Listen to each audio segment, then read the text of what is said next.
Buenos días, mi nombre es Shirley Castillo y junto con mis compañeras Vivian Casas, Jessica Estupiñán y Cristina Niño les explicaremos el siguiente tema, titulado Patrones de percepción visual de la materia Procesos Psicológicos Básicos de la Universidad de Pamplona, impartida por la profesora Sandra Padilla. La percepción visual es un proceso activo con el cual el cerebro puede transformar la información lumínica captada por el ojo en una reacción de realidad externa. Así el estímulo pertenece al mundo exterior y produce un primer efecto en la cadena del conocimiento. Al igual que el frío, el calor, lo duro, lo gelatinoso, lo rojo, lo blanco, es de orden cualitativo. Por otro lado, es toda energía física, mecánica, térmica, química o electromagnética, que provoca las activaciones de un receptor sensorial. Esta percepción pertenece al mundo individual interior, al proceso de interpretación del ser humano y al conocimiento de las cosas. Desde el enfoque neuropsicológico, la percepción se define como un proceso cortical que resulta de una experiencia sensorial subjetiva, la cual es potencialmente significativa o reconocible. Por lo tanto, el concepto de percepción visual se va a referir a la capacidad de reconocimiento de los objetos en su función de forma, patrón y color. Mi nombre es Vivian Casas y les vengo a hablar sobre la percepción de contornos y contraste. Los contornos dominan nuestra percepción, son fundamentales para percibir configuración de un objeto, definir sus márgenes y bordes y por tanto permite su percepción visual. En general, vemos los contornos cuando hay cierto contraste en la luz entre las áreas continuas. Definición lateral. En la actividad neural de un fotorreceptor influye no solo en la iluminación, sino también la estimulación de los fotorreceptores cercanos. Cuanto mayor es la iluminación de los receptores cercanos, más fuerte es el efecto inhibitorio. Debido a que la retina tiene varios niveles de conexiones laterales, en ciertas formas, las conexiones laterales en el plano de la célula ganglionar y funciona de forma similar a las interacciones inhibitorias del ojo humano. En esta ocurren cambios abruptos en la iluminación, como donde hay un límite nítido entre un área escasamente iluminada y otra iluminada en forma brillante reflejada en el ojo. Y también facilita la percepción de discontinuidades físicas o cambios de algunas formas y es necesario para la estabilidad de estas.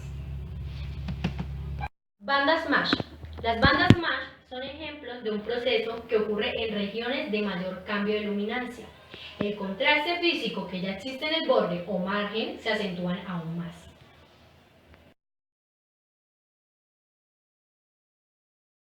Cejilla del Kerr es una unidad cuyo supuesto campo receptivo posee un centro excitador y una periferia inhibitoria que se activa por la luminancia en mayor parte en la superficie inhibitoria.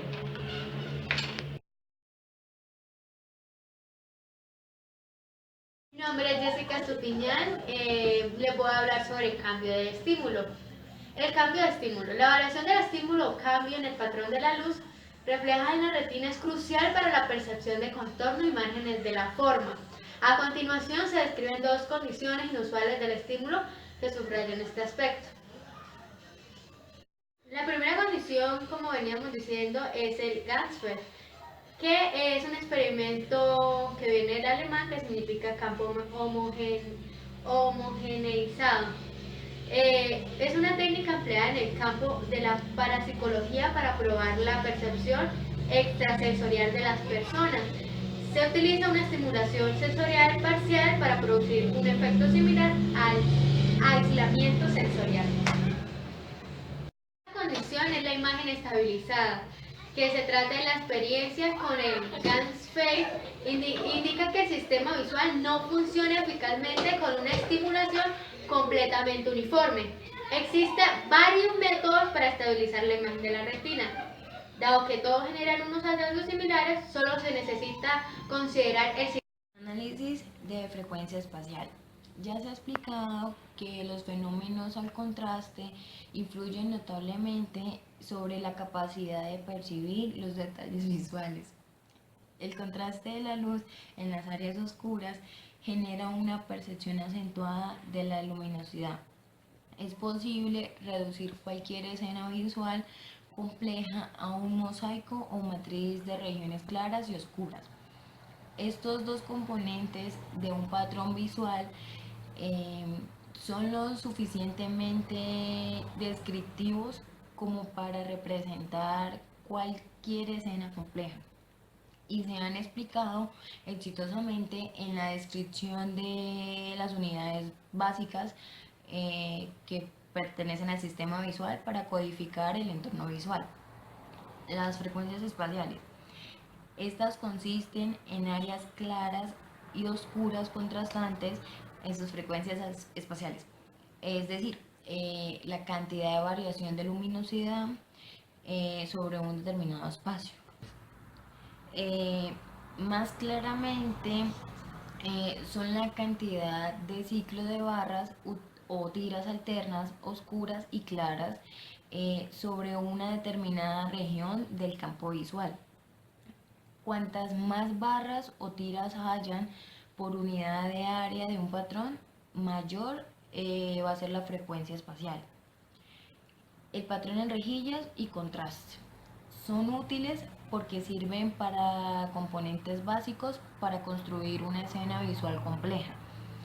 La distribución de intensidad que da el perfil de luminosidad de un patrón en rejilla indica el grado de contraste en el patrón. En términos generales, el contraste aquí se refiere a la diferencia de luminosidad entre las áreas claras y oscuras. En el análisis de Fowler, él hace una pregunta. ¿Qué relación guarda una escena visual compleja con los patrones en rejilla sinusoidales aquí presentados? La respuesta que él da es: la escena visual está compuesta por un patrón complejo de varias intensidades luminosas distribuidas en el espacio. Es decir, que es la suma de una serie de componentes sinusoidales simples. Función de sensibilidad al contraste. Las frecuencias espaciales y el contraste se encuentran relacionadas. Dependiendo del contraste entre los elementos, unas frecuencias se darán con más claridad.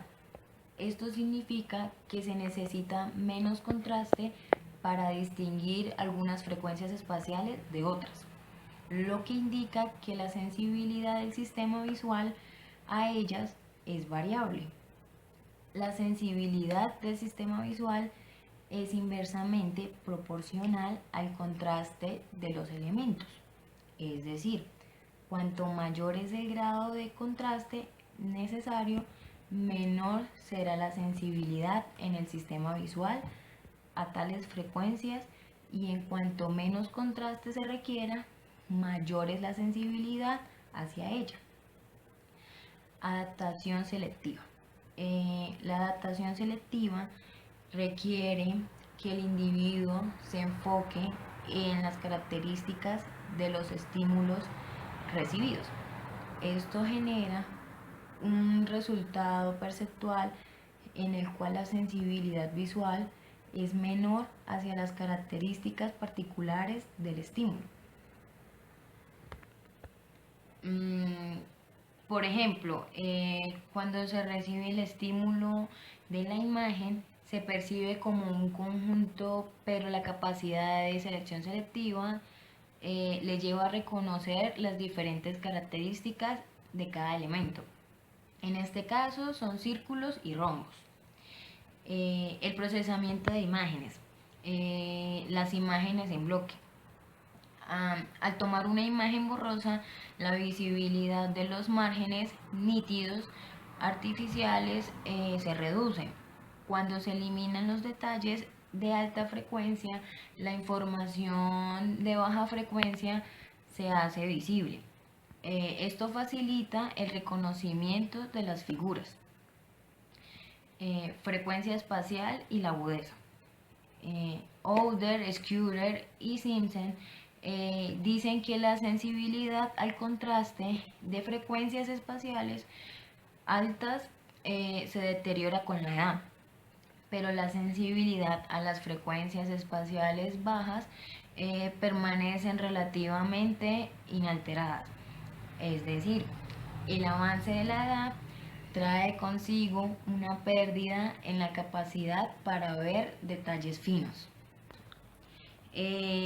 Función del análisis de la frecuencia espacial en la visión. La frecuencia espacial en la visión es una manera de simplificar y describir y resumir los detalles estructurales de la escena visual. Perceptual. La percepción es un proceso que consiste en extraer el significado de la estimulación que llega a nuestros receptores sensoriales. El proceso inductivo y deductivo son la base del análisis del procesamiento perceptual. El inductivo, llamado también procesos impulsados por datos o ascendentes, son características sensoriales diferenciadas que proporcionan los receptores sensoriales. Tales diferencias pueden ser luminancia, frecuencia, espaciales u orientación de elementos. En contraste o diferencia, los procesos deductivos analizan de manera abstracta los aspectos generales y superiores que influyen en las operaciones de los procesos inferiores.